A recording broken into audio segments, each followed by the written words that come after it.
The Persian Empire emerged from the Iranian plateau in the 6th century BCE, growing from a small kingdom in Fars to become the largest empire the ancient world had ever seen.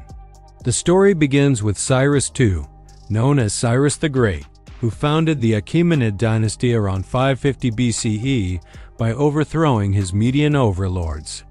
Cyrus was a military genius and innovative ruler who established many of the administrative and cultural practices that would define Persian imperial governance. His conquest of Lydia in 546 BC brought him into contact with Greek city-states, while his capture of Babylon in 539 BCE demonstrated his diplomatic acumen. Rather than destroying conquered cities, Cyrus adopted a policy of tolerance and integration, allowing local customs and religions to continue. The famous Cyrus Cylinder, often called the First Charter of Human Rights, proclaimed his respect for local traditions and his role as a liberator rather than conqueror. Under Cyrus's successors, the empire expanded rapidly. Cambyses II conquered Egypt in 525 BCE, adding the ancient civilization of the Nile to Persian domains. However, it was Darius I who truly organized the empire into its mature form. Darius divided the vast territory into satrapies, each governed by a satrap who collected taxes and maintained order while respecting local autonomy. This system balanced central control with regional flexibility, allowing diverse cultures to coexist under Persian rule. The Achaemenid Empire at its height stretched from the Indus River in the east to the Aegean Sea in the west, from the Caucasus Mountains in the north to the Arabian Peninsula in the south. This immense territory encompassed dozens of different peoples, languages, and cultures, all unified under Persian administration. The empire's capital rotated seasonally between several cities. Persepolis served as the ceremonial center, Susa as the administrative capital, and Ecbatana as the summer residence. The empire's expansion westward inevitably brought conflict with the Greek world.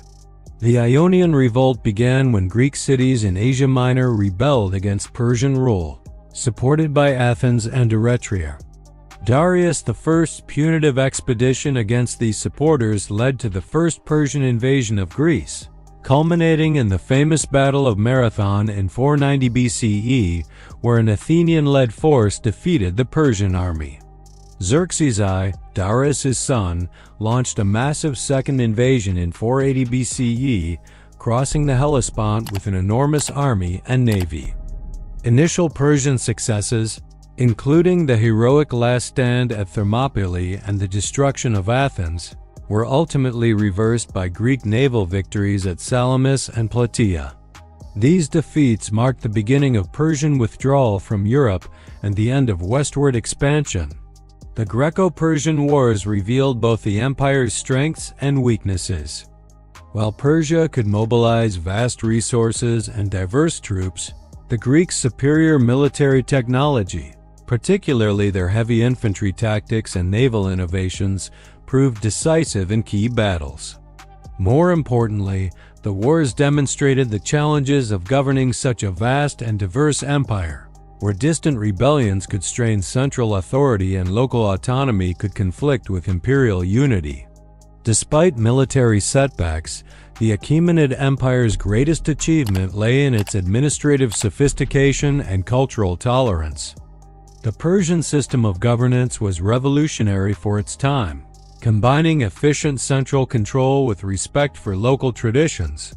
Each satrap was responsible for collecting tribute, maintaining roads, and providing military support. While local rulers often retained their positions under Persian oversight, the empire's infrastructure was remarkable. The royal road stretched over 1,600 miles from Sardis to Susa, with relay stations enabling rapid communication across vast distances. This system allowed messages to travel from one end of the empire to the other in just days, facilitating both commerce and administration. Persian engineers also constructed impressive architectural projects, including the magnificent palace complex at Persepolis, which showcased the empire's wealth and the artistic traditions of its many peoples. Religiously, the Persians practiced Zoroastrianism, but their tolerance of other faiths was extraordinary for the ancient world. Jews, Babylonians, Egyptians, and Greeks all maintained their religious practices under Persian rule. This policy of religious tolerance not only prevented costly rebellions but also created a sense of imperial legitimacy that transcended ethnic and cultural boundaries. The later Achaemenid period saw a gradual weakening of central authority. Succession disputes, satrapal revolts, and economic difficulties plagued the empire. The satraps' revolt demonstrated how provincial governors could challenge royal authority, while conflicts with Greek mercenaries and Egyptian independence movements drained imperial resources. By the time Alexander the Great of Macedon began his eastern campaign in 334 BCE, the Persian Empire was ripe for conquest.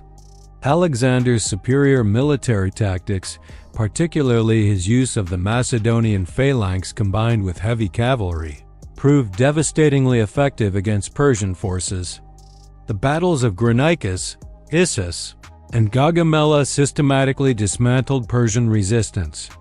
Alexander's conquest was not merely military but also cultural.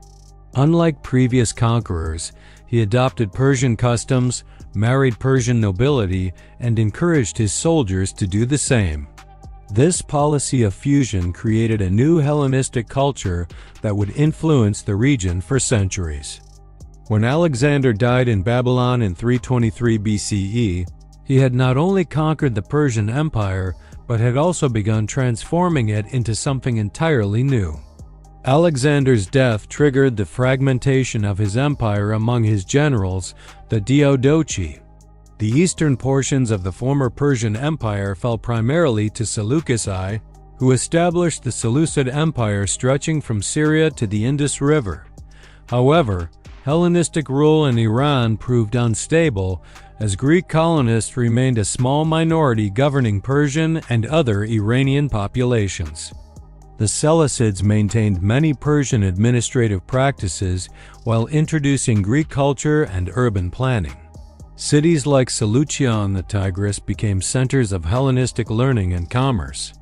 However, the vast distances, diverse populations, and constant warfare with other Hellenistic kingdoms gradually weakened Seleucid control over the Iranian heartland.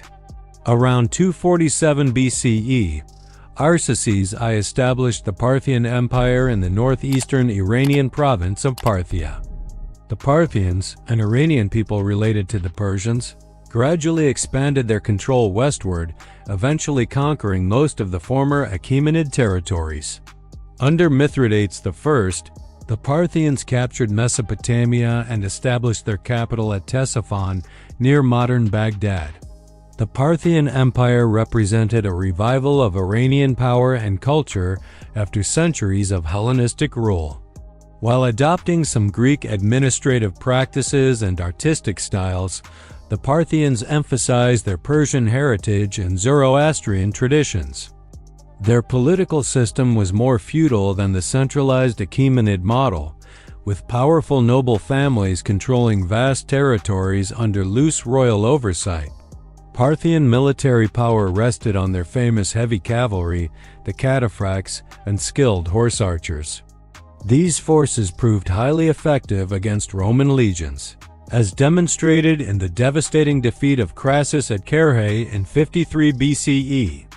For nearly 5 centuries, the Parthians successfully resisted Roman expansion eastward while maintaining control over the crucial Silk Road trade routes. The Parthian period saw significant cultural and religious developments. Zoroastrianism continued to flourish, while Buddhism and various mystery religions also found followers. The Parthians were great patrons of the arts, creating distinctive styles that blended Persian, Greek, and Central Asian influences. Their capital cities became major centers of international trade, connecting the Ramang world with China and India. In 224 CE, Ardashir I overthrew the last Parthian king and established the Sassanid Empire. which would become the final and in many ways the greatest expression of ancient Persian civilization. The Sassanids consciously modeled themselves on the Achaemenids, claiming direct descent from the ancient Persian kings and seeking to restore the empire's former glory.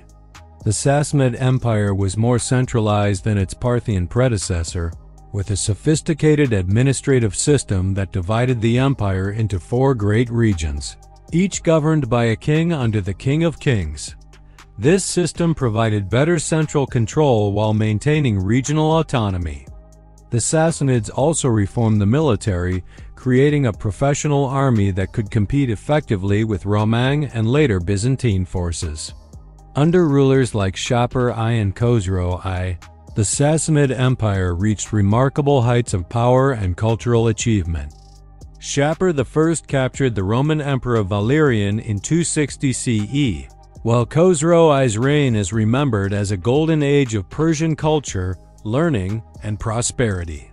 The Sassanids established the Academy of Gandhashapur, which became a major center of learning where Greek, Persian, and Indian knowledge traditions merged. Religiously, the Sassanids made Zoroastrianism the state religion while generally tolerating other faiths. This period saw the compilation of the Avesta, the Zoroastrian holy book, and the development of a sophisticated religious hierarchy. However, the empire also became home to various other religions, including Christianity, Judaism, Buddhism, and Manichaeism. The rise of Islam in the Arabian Peninsula brought new challenges to the Sassanid Empire. The last Sassanid king, Yazdegerd III, was unable to resist the Arab invasions that began in 633 CE. The Battle of Qadisiyah and the fall of Ctesiphon marked the end of Sassanid resistance.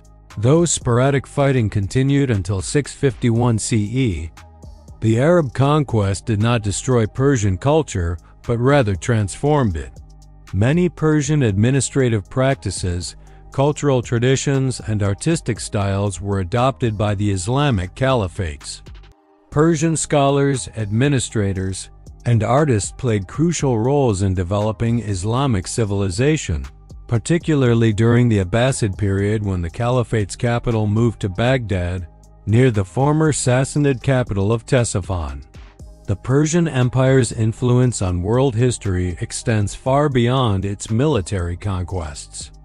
The Achaemenid model of tolerant, efficient imperial administration influenced subsequent empires from Rome to the Ottomans. Persian artistic styles, architectural techniques, and decorative motifs spread throughout the ancient world and continue to influence design today.